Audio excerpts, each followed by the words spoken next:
Welcome to Pinoy True Crime Story, where we uncover the most shocking, haunting, and unforgettable crime stories from the Philippines. Real events that reveal the dark truths hidden behind power, mystery, and tragedy. Tonight, we revisit a case that gripped the nation at the dawn of a new year.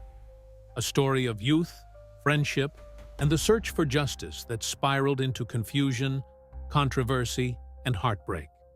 This is the story of Christine Dacera, a flight attendant whose celebration of life turned into one of the most talked about mysteries in Philippine true crime history.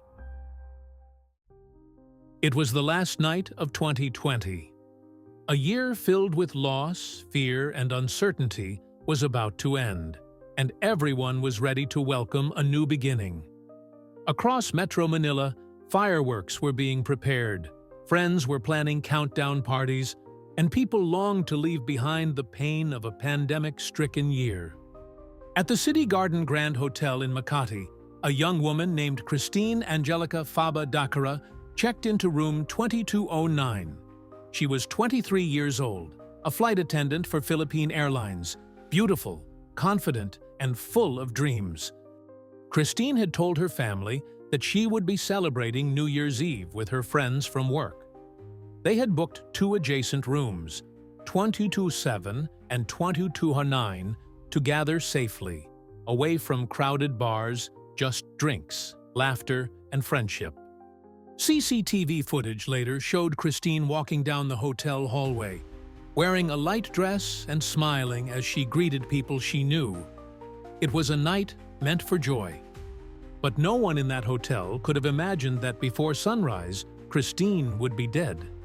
And her name, once known only to her family and friends, would soon be on every television screen, every headline, and every hashtag in the Philippines. The morning of January 1st, 2021, hotel staff found chaos inside room 2209. One of Christine's companions, frantic and shouting for help, told them she was unconscious. She was found in the bathtub, her body motionless. Her lips were pale, her skin cold. Someone attempted CPR. They rushed her to Makati Medical Center, just minutes away. But at 5 a.m., the doctors declared her dead on arrival. The news reached her family in General Santos City that afternoon. Her mother, Sharon, collapsed in grief. "She was just celebrating," she cried. "She just wanted to welcome the new year." The police report came out hours later, and it was shocking. The Makati City Police said they were treating the incident as a rape and homicide case. They cited physical findings, bruises on her arms and legs, scratches on her body, and lacerations on her private area. There were also reports that sperm cells were found in her genitalia, fueling the theory of sexual assault. Within days, the names and faces of 11 men were splashed across news channels and social media, all labeled as suspects. But there was something else about this group that caught public attention. Several of them were openly gay. It raised questions, confusion, and later, accusations of bias. Because while investigators were quick to conclude a rape slay, evidence to support that claim was, at the time, uncertain. Christine's family was desperate for answers. They didn't believe the early findings that said her death was natural.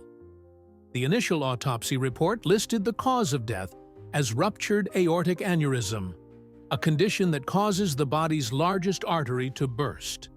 But how could a healthy 23-year-old suffer an aneurysm while celebrating with friends? To her mother, it made no sense. In interviews, Sharon said, "My daughter is not sick. She's healthy. There's no way she just died like that."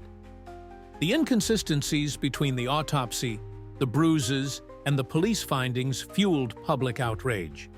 The internet exploded with the hashtag #Justice for Christine Dacera. Within 48 hours, the entire nation was watching. Makati police released CCTV footage showing Christine walking between rooms, talking, drinking, and interacting with different people. The timeline showed she was last seen alive around 6 a.m. on January 1st. By 9 a.m., she was unconscious. But as investigators pieced together what happened that night, details became blurred, stories clashed, and the truth seemed to grow more complicated by the hour.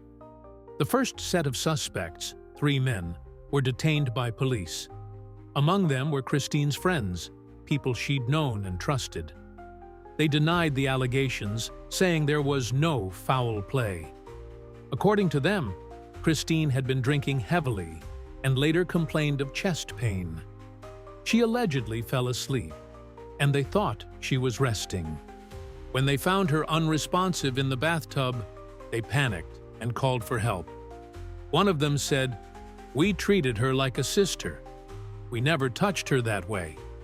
But public anger had already spread like wildfire. Memes, online hate, and threats flooded social media. Many believed it was a classic case of another woman's life destroyed by predatory men. Others argued it was a tragic medical emergency turned into a witch hunt. Days later, the National Bureau of Investigation, NBI, joined the probe. They ordered a second autopsy, but by then, Christine's body had already been embalmed, which made it harder to analyze evidence properly.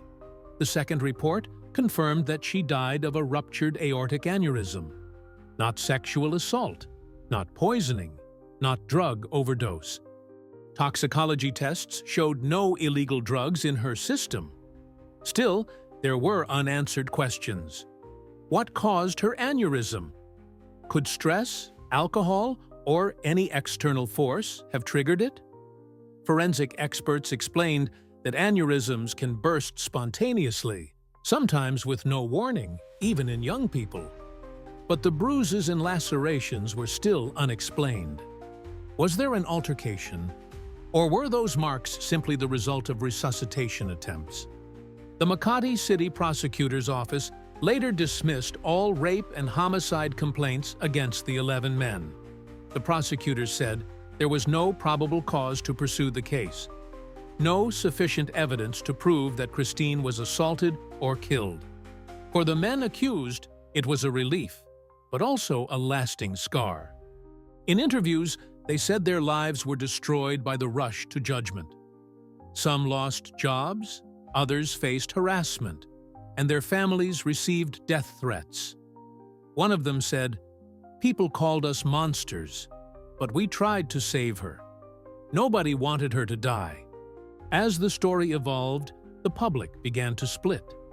Some continued to believe Christine was a victim of a cover-up, that someone powerful was behind her death. Others believed it was simply a tragic medical event sensationalized by a rush for headlines. But one thing was clear: mistakes were made. From the investigation to the media coverage. Legal analysts pointed out that the early police pronouncements labeling it rape slay without conclusive evidence were premature and damaging. Even the Philippine National Police later admitted the handling of the case was flawed. The Commission on Human Rights also criticized the way the suspects' names and faces were released before the case was proven in court. It became a lesson in the dangers of trial by publicity. Meanwhile, Christine's family continued their fight. They hired their own pathologist and legal team, insisting that new evidence might reopen the case. They said Christine's body had unexplained bruises on her knees and legs, and that her bladder was empty, which they claimed could indicate possible assault. But despite their persistence, no new evidence emerged strong enough to change the findings. By mid-2021, the Department of Justice officially ruled that the case would not move forward. All suspects were cleared. The cause of death remained the same: ruptured aortic aneurysm.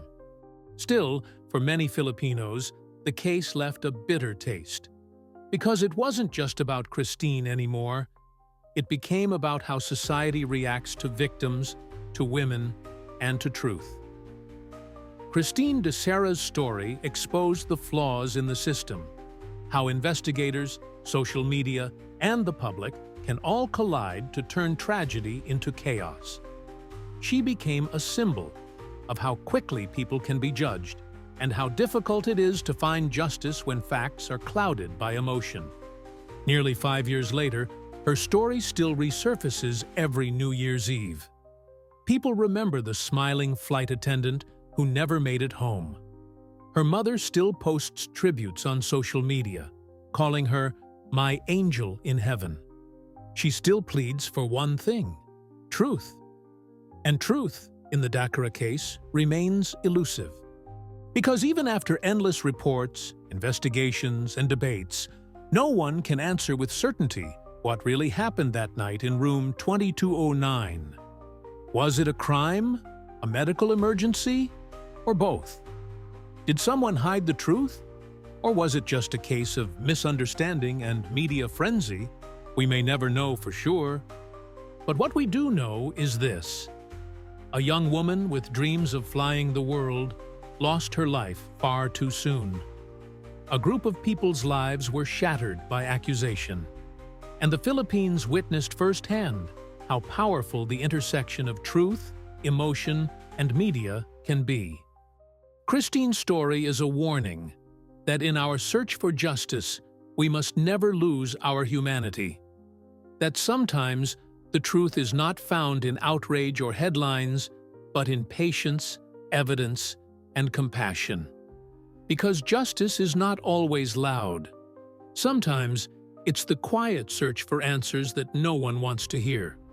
The kind that lingers long after the noise fades. And even now, years later, the echoes of Christine Dacera's name continue to haunt us, as both a mystery and a mirror to a society still struggling to find the truth in tragedy.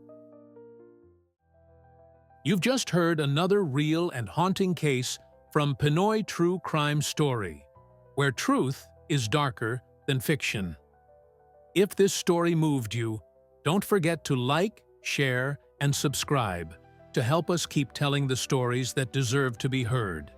Join us again next time as we uncover more of the Philippines' most shocking, mysterious, and unforgettable true crime stories. Because every crime has a story, and every story deserves to be told. This is Pinoy True Crime Story.